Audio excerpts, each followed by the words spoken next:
इश्क दे रोगियां वास्ते माइये ने आओ वेखिए जी।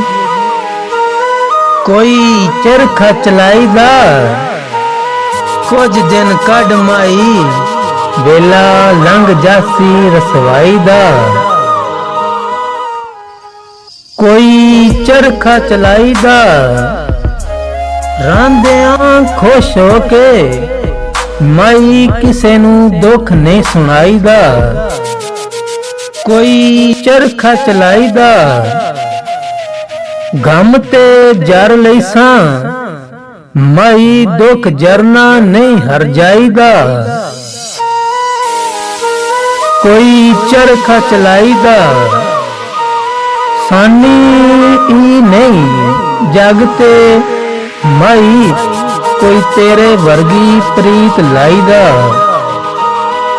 कोई चरखा चलाईदा बेखौफ हो के मिल माई एवें बंदियां तो नहीं घबराईदा। कोई चरखा चलाईदा मिलना ही ते मिल माई एवें बेवजह नहीं तड़पाईदा। कोई चरखा चलाईदा तेरे पीछे रोल के माही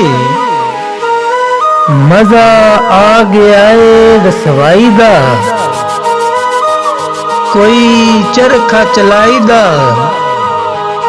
दिन ते लंघ जासन माई वेला लंघना नहीं रात दी तन्हाई दा।